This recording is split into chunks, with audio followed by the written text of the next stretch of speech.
Telangana சிஎம்முக்கும் Telugu cinema ஹீரோஸ்க்கும் என்னதான் பிரச்சனை? தெலுங்கு ஹீரோக்கள்லாம் அந்த சிஎம் வந்து பயங்கரமா வெளுத்திருக்காரு. ரீசெண்டா புஷ்பா படம் ரிலீஸ்ல ஒரு லேடி இறக்குறாங்க. அதுக்கப்புறமா அல்லு அர்ஜுனை தூக்கி ஜெயில போடுறாங்க. ஜெயில இருந்து ஜாமீன்ல வந்து அல்லு அர்ஜுன் ஒரு பிரஸ் மீட் தராரு, நான் என்ன தப்பு பண்ணேன்னு சொல்லி. இதுக்கெல்லாம் என்ன காரணம்? ஏன் இவ்வளவு பரபரவா போயிட்டு இருக்கு தெலுங்கு சினிமா? ஒரு பக்கம் வந்து 1000 crore ரீச்னு சொல்லி பயங்கரமா செலிப்ரேஷன் பண்றாங்க. இன்னொரு பக்கம் பார்த்தா தெலுங்கு சினிமா ஹீரோக்களுக்கும் தெலுங்கானா அரசாங்கத்துக்கும் பயங்கரமா கிளாஷ் போயிட்டு இருக்கு. நடந்தது என்ன? ஆரம்பத்துல கடைசி வரைக்கும் இந்த வீடியோல ரொம்ப ஷார்ட்டா பார்க்கலாம். வாங்க வீடியோக்குள்ள போகலாம். அதுக்கு முன்னாடி நம்ம சேனலை சப்ஸ்கிரைப் பண்ணாம தான் மறக்காம பண்ணிடுங்க.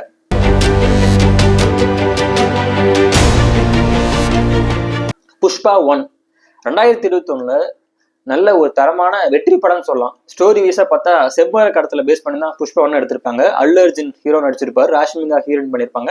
சுகுமார் டைரக்ஷன்ல ஒரு நல்ல ஒரு வெற்றி படம் சொல்லலாம் புஷ்பா 1. புஷ்பா 1 அப்புறமா புஷ்பா 2 படம் தான் ஃபுல்லா முழுக்க நம்ம அல்லு அர்ஜுன் கவனம் செலுத்துறாரு. கிட்டத்தட்ட 2 வருஷமா அந்த படம் வந்து ரெடி பண்றாங்க.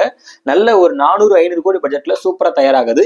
இந்த படத்தோடைய ரிலீஸுக்கு வந்து ஒரு பயங்கரமான எதிர்பார்ப்பு. ஏன்னா தெலுங்கு சினிமாவை பொறுத்த வரைக்கும் நிறைய படம் பேண்டிய படமா தயார் பண்றதுனால எல்லா ஸ்டேட் வைஸா ரிலீஸ் பண்றாங்க. நல்லா கலெக்ஷன் அழுது. அது உதாரணமா பாகுபலி, RRR, இன்னும் நிறைய படங்கள் சொல்லலாம். இது எல்லாமே 1000 crore மேல ரீச் ஆச்சு. இந்த படமும் 1000 கோடிக்கு மேல கலெக்ஷன் பண்ணணும், 2000 கோடி கலெக்ஷன் பண்ணணும்னு சொல்லிட்டு ஒரு பயங்கரமா செலவு பண்ணி சூப்பரா மேக் பண்ணியிருந்தாங்க. படமும் ரிலீஸ் ஆயிட்டு சூப்பரா ஓடிச்சு. என்ன பிரச்சனைனா, புஷ்பா 2 ரிலீஸுக்கு முன்னாடியே ஜார்க்கண்ட்ல ஒரு சிட்டியில புஷ்பா 2 படத்தோடைய ஆடியோ லான்ச் வந்து செம்மையா பண்ணாங்க. என்ன இஷ்யூ ஆச்சுன்னாங்க, கிட்டத்தட்ட லட்சக்கணக்கான மக்கள் சொல்லலாம். அந்த அளவுக்கு கிரௌட் ரொம்ப ஜாஸ்தி ஆயிடுச்சு. அந்த கிரௌட்லயே நிறைய ஃபேன்ஸ் எல்லாம் போலீஸுக்கு எதிராக அராஜகமும் பண்ணாங்க, நிறைய சின்ன வேலைலாம் பண்ணாங்க. அப்பயே வந்து அந்த படத்துடைய படக்குழு வந்து பயங்கரமா கவனமா இருந்திருக்கணும். அங்க கவனம் தவறின படக்குழு தான் புஷ்பா 2 படம் ரிலீஸ் ஆகிற அன்னைக்கு ஒரு மிகப்பெரிய ஒரு வருத்தமான ஒரு விஷயம் நடந்துச்சு. என்ன விஷயம்னா, புஷ்பா 2 படம் ரிலீஸ் ஆகும்போது ஹைதராபாத்ல ஒரு தியேட்டர்ல ஸ்பெஷல் ஷோவுக்காக நம்ம படத்தோட ஹீரோ அல்லு அர்ஜுன் படமாக்க வராரு. கிரௌடு அதிகமா இருக்கிறதுனால அங்க இருக்கிற ஃபேன்ஸுக்கெல்லாம் கை காட்டுன்னு சொல்லிட்டு அந்த சன்ரூஃப் இருக்குல்ல, பெரிய பெரிய லக்ஸூரியஸ் கார்லாம் மேல டோர் திறந்து வெளியே இருந்து கை காட்டுவாங்களா எல்லா ஹீரோக்களும், அது மாதிரி கை காட்டு தியேட்டருக்குள்ள போயிடுறாரு. போனதுக்கு அப்புறம் அந்த சமயத்துல அந்த கிரௌடு அதிகமா இருக்கிற வேலைக்கு அந்த கிரௌட்ல அந்த கூட்ட நெரிசல்ல ஒரு பெண்ணும் அந்த பெண்ணோட குழந்தையும் மாட்டிக்கிறாங்க, நசுங்கிடுறாங்க. அந்த பெண் வந்து சம்பவ இடத்துல இறந்துடுறாங்க. அந்த பையன் ரொம்ப ஹாஸ்பிட்டல்ல சீரியஸா அன்கான்சியஸா ட்ரீட்மெண்ட்ல இருக்கான். இதுதான் வந்து புஷ்பா 2 படத்துக்கும் அல்லு அர்ஜுனுக்கும் மிகப்பெரிய இஷ்யூ ஆனதுக்கு காரணம். தெலுங்கானா அரசாங்கத்துக்கும் தெலுங்கு சினிமாவுக்கும் பயங்கர கிளாஷ் ஆகிறதுக்கு காரணம் இதுதான்.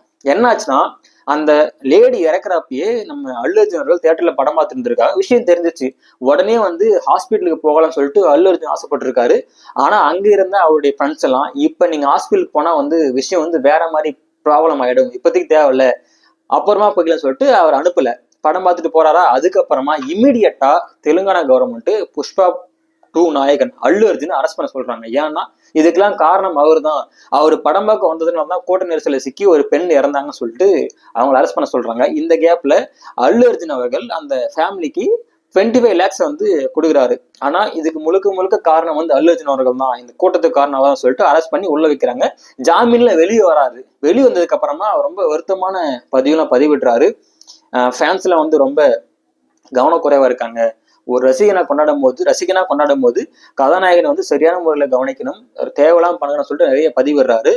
இந்த இடைவேளையில தெலுங்கானா சிஎம் ரேவந்த் ரெட்டி அவர்கள் சட்டசபையில ஒரு விவாதம் போயிட்டு இருக்கும் போது, இதுக்கு மேல நான் முதலமைச்சராக இருக்க வரைக்கும் தெலுங்கு சினிமாவில எந்த படத்துக்கும் சிறப்பு காட்சிக்கு அனுமதி இல்லை. வழக்கம் போல எல்லா படங்களும் சின்ன பட்ஜெட் படங்கள்லாம் எந்த மாதிரி ரிலீஸ் ஆகுதோ அதே மாதிரி தான் பெரிய படமும் சரி, சிறப்பு காட்சிக்கு அனுமதி இல்லவே இல்லைன்னு சொல்லிட்டாரு. இன்னொரு பக்கம் போயிட்டு இருக்கும்போது அல்லு அர்ஜுன் அரெஸ்ட் பண்ணி உள்ள வச்சோம், வெளியே தள்ளிட்டோம், ஜாமீன்ல வெளியே வந்துட்டாரு. அவர் பார்க்க சினிமால இருக்கிற எல்லா ஹீரோக்களும் போய் பாக்குறாங்க. அவர் என்ன பண்ணாரு? அவர் கை போச்சா, கால் போச்சா, கிட்னி போச்சா, ஒண்ணும் இல்லை தானே. அப்படியே தெலுங்கு சினிமா ஹீரோக்களுக்கெல்லாம் அப்படி போய் முக்கியத்துவம் கொடுக்குறீங்க? தெலுங்கு சினிமா மொத்த சினிமாவையும் வந்து பயங்கரமா அட்டாக் பண்ணி பேசிட்டாரு. அவர் சொன்ன ஒரே வார்த்தை, ஸ்பெஷல் ஷோ எந்த தெலுங்கு படத்துக்கு அனுமதி இல்லை. இன்னொரு பக்கம் அல்லு அர்ஜுன் வந்து இம்மிடியட்டா பிரஸ் மீட் கொடுத்து, என்ன பண்ண தப்புன்னு தெரியல, அந்த கிரௌட்ல நான் கார்ல போயிட்டு இருக்கும் போது ஃபேன்ஸுக்கு நான் கை காட்டுறதுக்காக அந்த சன்ரூஃப் வழியா மேல போயிட்டு கை காட்டினேன். அப்படி நான் அவங்களை கை காட்டாம இருந்தா அவங்களுக்கு மரியாதை கொடுக்காத மாதிரி ஆயிடும், அதனால அப்படி பண்ணேன். அதுக்கப்புறமா அந்த தியேட்டருக்குள்ள இருக்கும்போது படம் பார்த்துட்டு இருக்கும்போது அந்த ஒரு லேடி இறந்த விஷயம் தெரியும். நான் போலான்னு நினைச்சேன்.